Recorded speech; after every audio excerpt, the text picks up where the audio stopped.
Señoras, señores, amigos e amigas, moi boa noite, benvidos, gracias por estar aí. Iniciamos un novo programa de Falemos.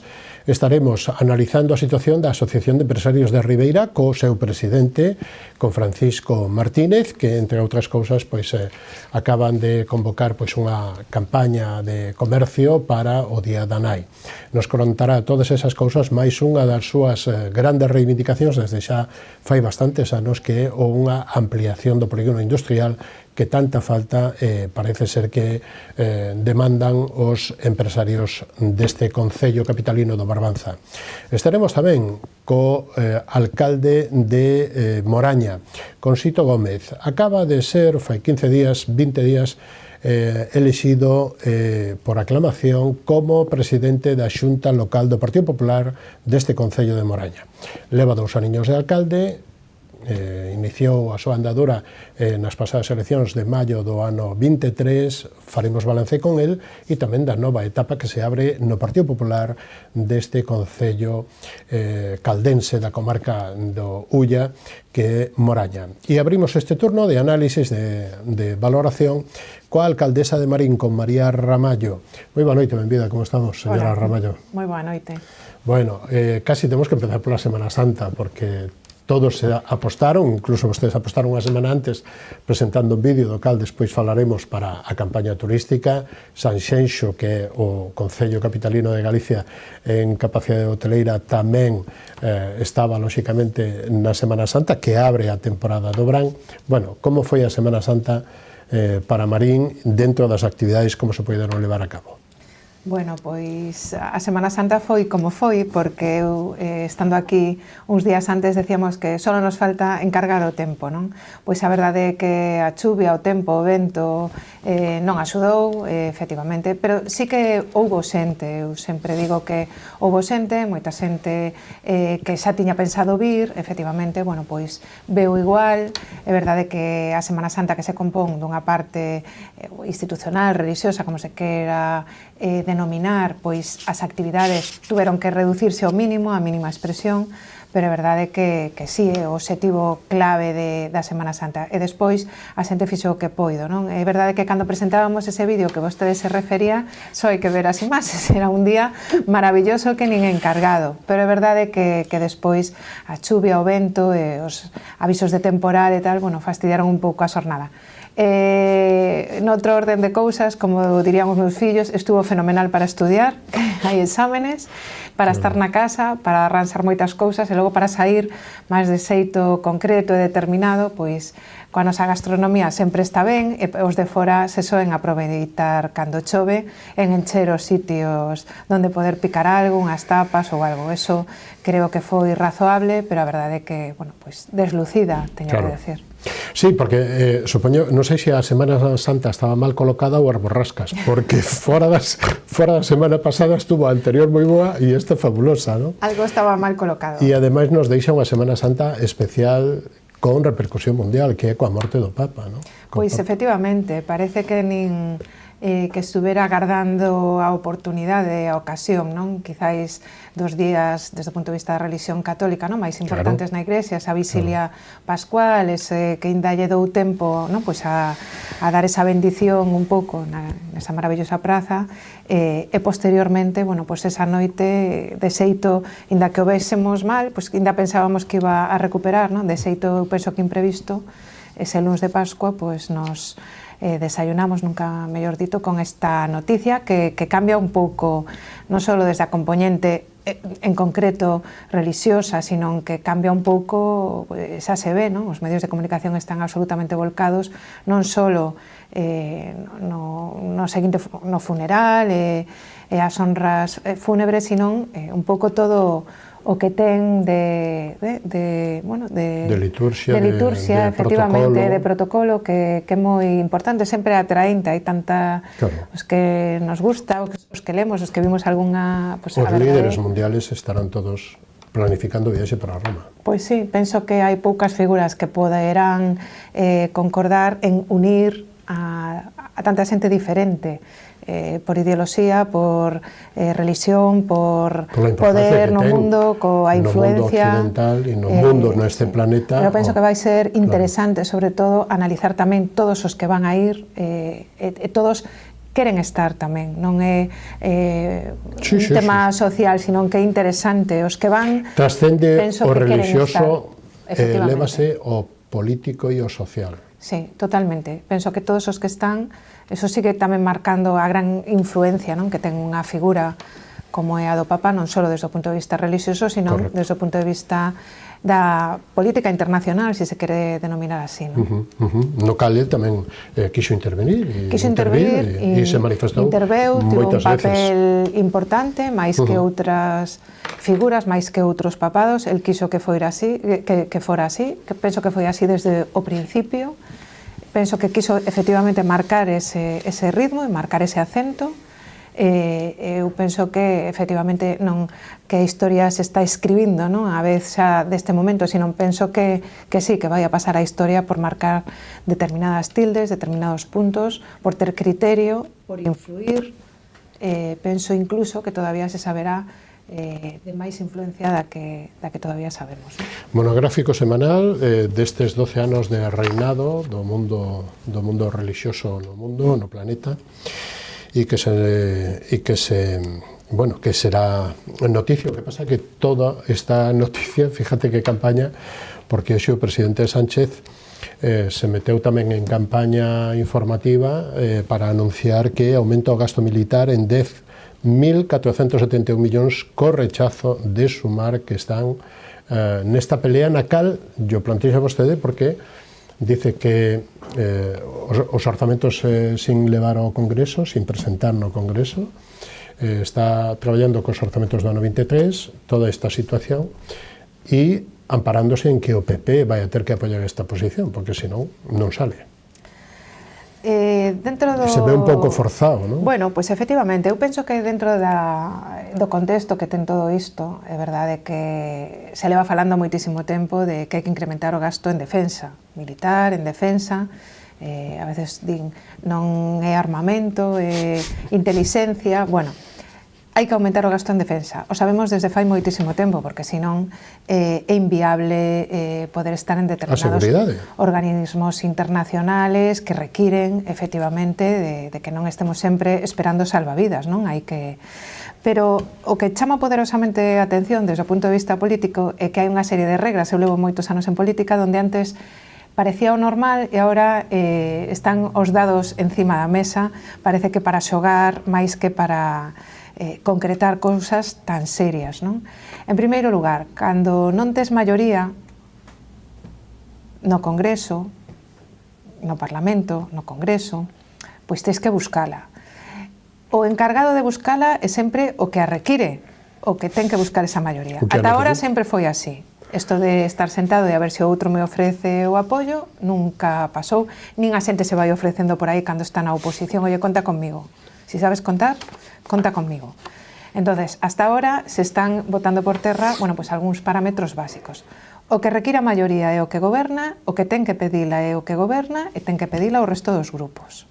Sabe con quen conta, sabe que non ten maioría no Congreso, tampouco ten unanimidade no seu goberno, cousa que ata de agora tampouco se viu, pero tamén hai que miralo, porque primeiro a veces nos poñemos un pouco de perfil, a veces levamos os temas ao Parlamento, a veces non, a veces sí, a veces non, a veces se quere plasmar unha derrota ou visualizar unha derrota, a veces intencionadamente, a veces non. Entonces, claro, estamos xa máis ben nun puro tacticismo que non conleva ao final o fondo da cuestión, é dicir, si hai que aumentar o gasto de defensa, e penso que a maioría da xente razonable entende que sí, porque se invirte pouco e hoxe en día nos enfrentamos non se pode estar acudindo en fin, razonablemente a determinados frentes se non aportas o resto dos socios do mesmo clube, eso así.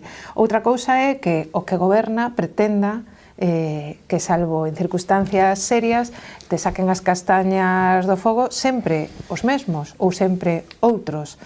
Entonces, bueno, eu penso que o Partido Popular é o que a min me atinxe, ten unha maioría importante no Congreso. A forza máis votada. Penso que o que goberna debería procurar, ou polo menos debería solicitar, ou debía requerir, ou debía pedir, non sei se que non se trata de pedir con ansia de petición, non, pero penso que cando queres que alguén apoie unha medida, terás que pedir, porque sí que perde o tempo con outros cando lle require que lle apoyen determinadas cousas que lle interesan. Entonces, dar por feito cousas, eu penso que será unha estrategia, non lle digo que non, pero dar por feito cousas é arriscado canto menos. Pero 10.000 millóns non aparecen así, porque sí. Non, ademais que agora outra novedade. E só unha cuestión, para ir rematando isto e irnos a Marín, que é o máis importante, que era o que viña vostede, o que pasa que hai cousas que se meten como do Papa e isto. Sumar está sendo crítico, pero moi crítico coa exposición de Pedro Sánchez esta mañán, dicindo que incluso que é o goberno da guerra e está pedindo, bueno, pues manifestacións e isto pode ser a ruptura con. Decía un compañeiro meu que un dicho moi popular que cada un anda o seu menos eu que ando o meu. É dicir, aquí hai determinadas claves que son xa estratégicas políticas de cara ás vindeiras eleccións, a non menguar tanto, a manter uns discursos, é dicir, a non ser responsable. É dicir, se eu estou gobernando cunha persoa, os dous formamos parte dese goberno, o normal é ter unha postura única, senón me iría do goberno. Digo eu. Non é obligatorio. A parte de a crítica exacerbada, inda que non se me necesite para nada, non teña que manifestar públicamente nada, penso que hai determinadas coordenadas que se non as compartes o mellor é sair do goberno. Cantos gobernos municipais moitas veces se rompen por non e supoño que serán cousas incluso a veces menos serias do que estamos a falar. E polo menos menos trascendentes. Penso que en política o que hai que ter personalidade, non oportunidade. Personalidade. Se tú non estás de acordo con esa política de goberno, te vas. E se estás de acordo, apoias, o sea, que non é blanco ou negro, non? Entonces, penso que cada un, como decía, iso vai o seu, e polo tanto, penso que a veces todas estas pseudo-rupturas ou posicionamentos son hasta pactados, sinceramente, yo digo, porque ahora eu penso que temos tempo para observar e para ver hacia onde evoluciona cada un. Eu penso que ás veces hasta os enfrentamentos e confrontacións están pactadas. Pero eso é eu que son mal pensada. Bueno, como están, digamos que axudas que están apostando vostedes, lóxicamente, como calquera, como todas as cidades, por ampliar as plazas de parking, non? Están aí nos aparcamentos do Inferniño, o 85% das prazas, ou 81%, 80% están dentro do casco urbano.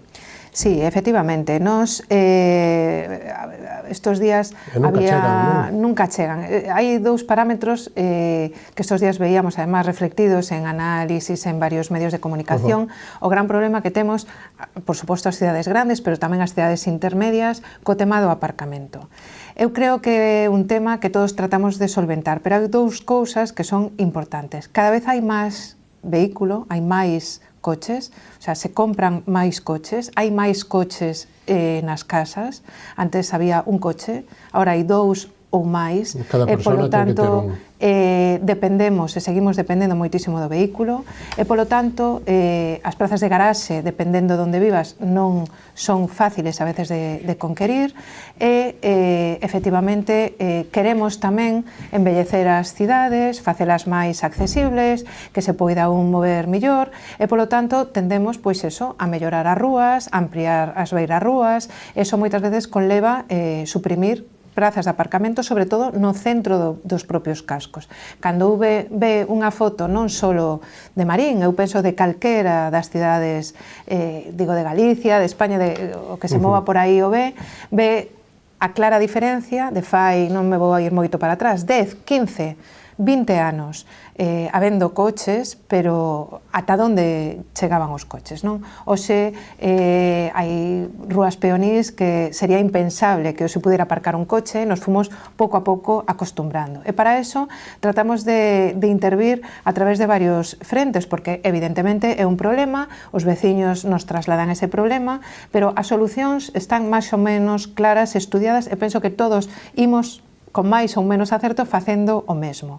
Primeiro, nas rúas máis céntricas, regular o horario de estacionamento. Que non pode estar toda a semana o coche. Que non pode estar toda a semana o coche de día e de noite, decir, nas rúas onde non é doado aparcar, si é necesario que a xente se poda chegar, inda que sea un tempo, pois rotar. Decir, hai zona azul gratuita, 2 horas de aparcamento e, polo tanto, un estacionamento que ten no horario laboral rotación. Eso está funcionando razonablemente ben e, polo tanto, rúas onde antes non podías aparcar nunca, nin na mañán, nin na tarde, nin na noite, pois agora en esas zonas, en ese horario laboral, en ese horario comercial, hai posibilidades de aparcar. Outra das patas nas que estamos intervindo é en crear aparcamentos disuasorios.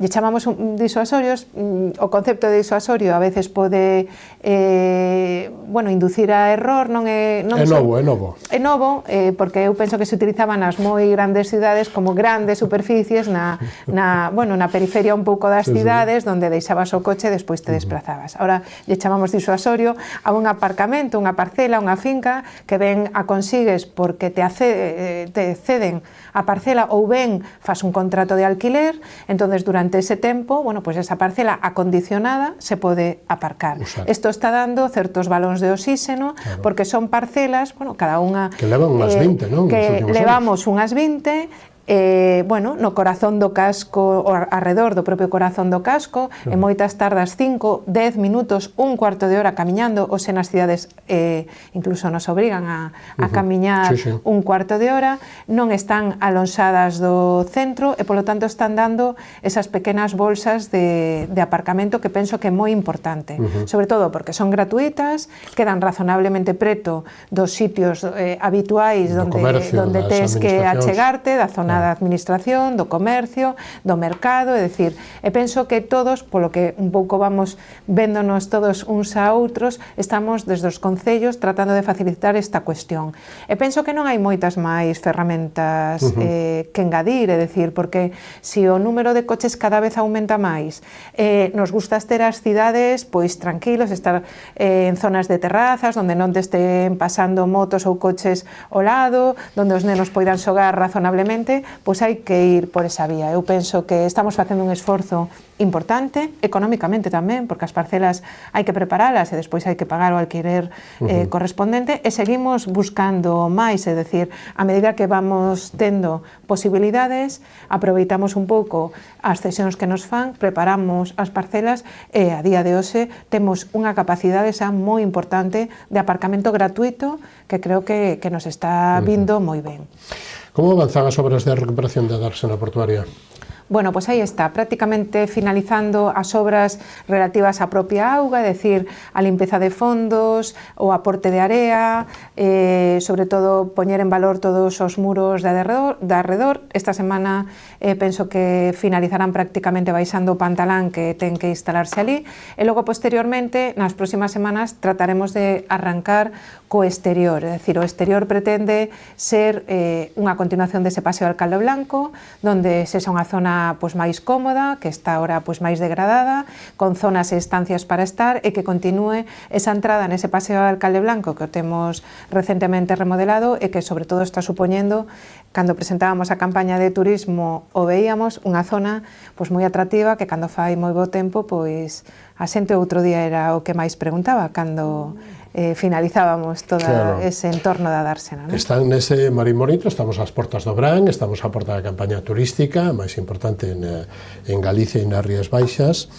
e están traballando, digamos, que nese modelo de cidade máis sostible, máis habitable, máis bonita, e levan un montón de plantas, máis de 6.000 plantas, 100 árbores, que tratan nese bonitismo de conseguir, que cal é explique un pouquiño, un minuto máis ou menos, e logo entramos de cheo na campaña. En un minuto tratamos de que sea moito máis agradable pasear. É verdade que moitas veces cando plantamos plantas a xente menudo gasto e demais, pero logo a verdade é que a maneira de que co propio mobiliario urbano tratar de embellecer e tratar de dignificar os espacios, non? Creo que temos espacios razonablemente mellorados, que moitas veces plantándolle árbores, coas sardiñeiras e demais, poñendo un pouco en valor ese entorno, levamos a tempo varios anos, xa levamos moitos anos bueno, pues, plantando especies que ademais bueno, pues, fagan un ambiente moito máis verde e demais. É verdade que a veces nos critican porque hubo algunhas zonas que para poder anchealas, como na propia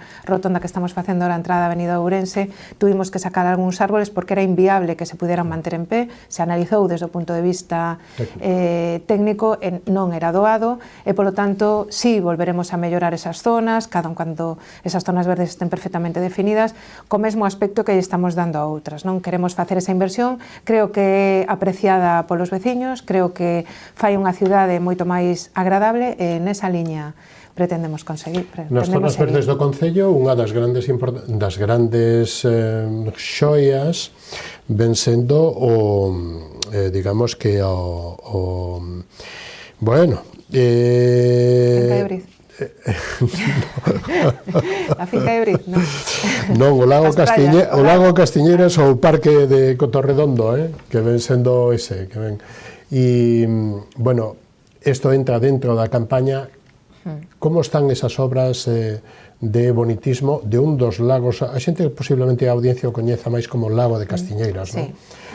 Con un novo mirador, con todo o reformo e ademais con unha obra social fundamental con Juan 23, non? Coa asociación. Pois sí, eu por ser didáctica e práctica, a parte máis bonita do lago é a do propio lago.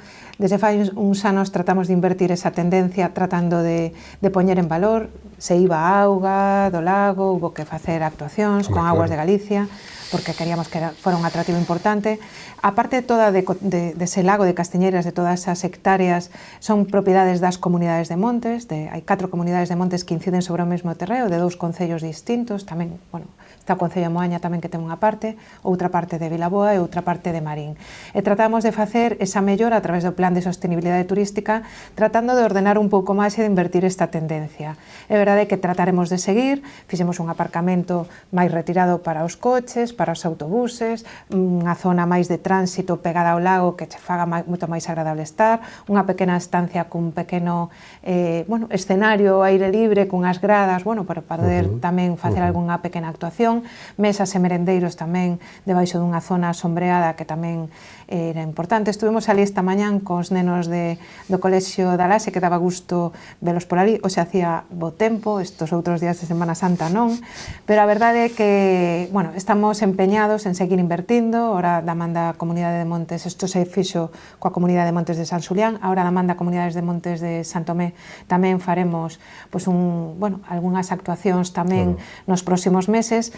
Creemos que un espacio super agradable, verde, de lecer, importante, hai parques infantís, hai asadores, queremos invertir esa tendencia que non só é praia, sino tamén a parte verde. Claro, e ademais é un servicio moi importante, claro, para toda a veciñanza, vamos. Non só desde un atractivo turístico, sino para todos os veciños, porque un bo día non hai mellor zona que o Lago Castiñeira. Sí, un lugar fresco, de esparcimento, para os nenos ideal, donde xogar. Ten patrimonio arqueolóxico, ten zonas para visitar, ten zonas de lecer. Pretendemos tamén facer un estudio de unhas rutas en bici que poidan ser asequibles para todas as familias, que poidas chegar ali e dar, bueno, facer deporte, pero ese deporte fácil, non? Un deporte de todo o mundo poida, bueno, pues expandirse, e penso que merece a pena. Fabuloso. Xa entramos de cheo no vídeo turístico.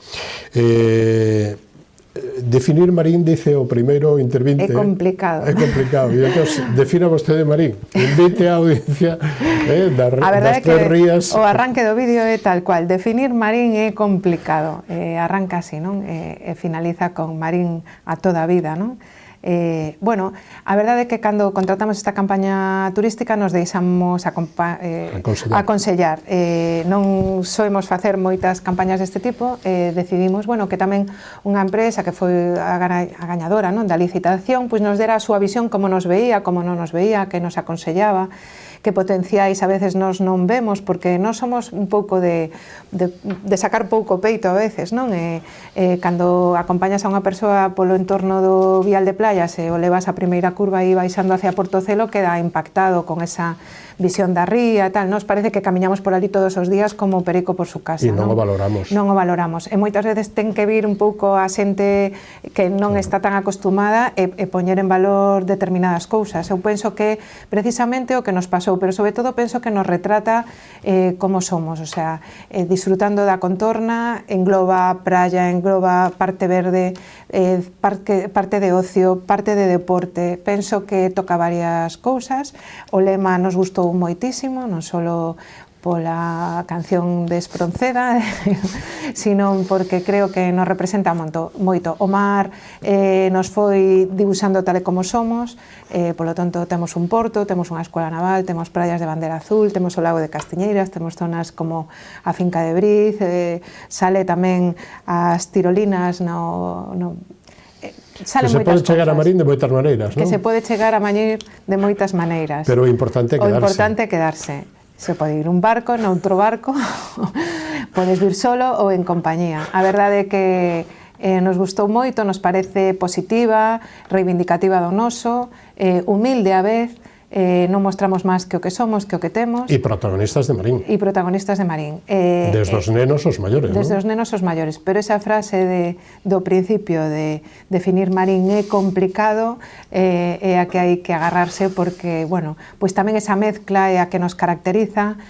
Sí que a verdade estamos dibuixados polo mar e pola xente do mar, e iso tamén se nota pois, no carácter, na forma de ser, na forma de disfrutar, e sobre todo moitas veces que incluso sendo negativos pretendemos ser positivos, é dicir, moitas veces non nos damos conta de todo o que somos ou de todo o que temos, e a veces inda protestando nos estamos alabando. Eso claro. Forma parte dese carácter mariñeiro e dese carácter vital tamén que ten, penso que a xente de Marín. E vos padriños, non? Desde a Xunta de Galicia, a Axencia de Turismo Galego con Xosé Manuel Merelles, e Turismo Rías Baixas con Nava Castro, non? Sí, pois, como lle decía antes, non estamos acostumados a facer moitas campañas de turismo, de cando os chamamos para que viñeran a presentar un vídeo dunha campaña de turismo en Marín, a verdade é que viñeron encantados, incluso eu penso que a veces que a ver como é a campaña, non? Pero a verdade é que lles gustou, participaron dela, a presentación foi moi bonita, moi natural, todos os que habían participado no vídeo pois, foron convidados, tuvimos de presentadora a nosa actriz, a Maica Braña, que tamén fixo efectivamente a posta en escea, e penso que saiu moi ben. Máis días como ese de sol e de disfrutar, porque nesa estación van vir, esta semana dan bo, logo un pouco máis de chuvia, pero bueno. Comentamos o lago, temos as playas con bandeiras azuis, temos rutas de patrimonio cultural, os petroglifos, os dólmenes e os miradores, e logo paseos pola cidade ou paseo o paseo, digamos, de Alcalde Blanco. E logo está a gastronomía e o sabor, como se di, marinense? Marinense. O sabor marinense, a gastronomía. Sí. Digamos que é unha aposta tamén para todo o sector, todo o empresariado de hostelería, de restauración, etc., non? Bueno, efectivamente, eu penso, como decía antes, sin grandes pretensiones, a xente agora sae, disfruta dunha terraza, disfruta dos hostais de hostelería, disfruta dos furanchos, que estes días se abriron moitos, pero siguen abrendo máis, que tamén un atractivo considerable que nos tratamos de poñer en valor, porque a xente, bueno, pois que ten o seu viño e quere acompañalo coas tapas, pois tamén é ese atractivo que a xente de fora lle fai moita gracia, porque non os coñece por aí. Pero é verdade que agora estamos en plena licitación dos quioscos, dos chiringuitos das praias, vamos a poñer tamén en marcha dúas licitacións interesantes, como é o do bar do Portocelo e o primeiro bar do paseo Alcalde Blanco, que antes era a autoridade portuaria e agora o fará o Concello de Marín. Son recursos, creo que interesantes, creo que privilexiados pola súa ubicación, e penso que para pasar un verán en familia fundamental. Marín non ten un turismo moi como outros sitios. O sea, non ten unha capacidade hoteleira tan importante como non poida ser. ten eses recursos tan explotados, pero sí é verdade que hoxe en día tamén se aprecia moitísimo certa tranquilidade, poder ir aos sitios, poder comer ben, poder tomar algo despois da praia, non ter demasiadas aglomeraciones, que sexa para todas as idades, disfrutar un pouco deses recursos en familia, sí que lo vamos facendo moito tempo. Os apartamentos turísticos en Marín levan moitísimo tempo funcionando, os que alquilan casas preto das playas, sí é verdade que se está facendo tamén inversión en algúns recursos tamén para outro tipo de calidade, como son determinadas cabañas turísticas que se poñen en valor, na contorna de Lapamán e demais. Bueno, van aparecendo recursos, cuidados, que penso que hoxe en día tamén é de agradecer, é dicir, todo o mundo está aspirando a ter un turismo medido, adaptado, de calidade, familiar. Bueno, pois aí estamos. Penso que nesa ruta nos podemos posicionar moi ben. Poñendo esforzos e recursos. Chegamos ao fin do camiño señora Ramallo, pero ten o último minuto para decir o que vostede queira ou seguir vendendo Marín. Faga o chamamento a toda a audiencia canaria.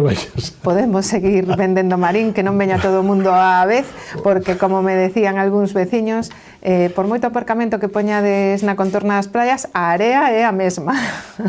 Por lo tanto, nós ainda somos raros incluso para eso, un efecto chamada, pero con certa tranquilidade. Que veña Marín todo o mundo que queira, penso que é un sitio agradable de estar, cómodo, estamos moi ben comunicados, estamos ao lado de Pontevedra, un paso de Vigo, temos preto a AP9 e tamén somos a entrada no propio Morrazo, que todavía ten moitísimos paraísos por descubrir, e polo tanto, bueno, E por mar, a través dos portos do de Aguete e o de propio de Marín. O propio de Marín, sí, ata aí se pode chegar. Pois aí esperamos a todo o que queira. Pois iremos a Marín. Como decía, en barco, ou en outro barco. Ou en barquiño. Ou en bicicleta tamén ou andando. Foi un placer contar con vostedes, señora Ramallo, nesta edición de Falemos. Hasta unha próxima ocasión, moitos éxitos e moitas gracias. Nada, gracias a vos. Nos vamos a publicidade da man dos patrocinadores, volvemos en un instante e recibimos a Sito Gómez, alcalde de Moraña e presidente desde fai uns 20 días, a finales, o último sábado ou domingo do mes pasado, presidente da agrupación local do Partido Popular neste concello. Non o perdan, dentro do instantiño volvemos.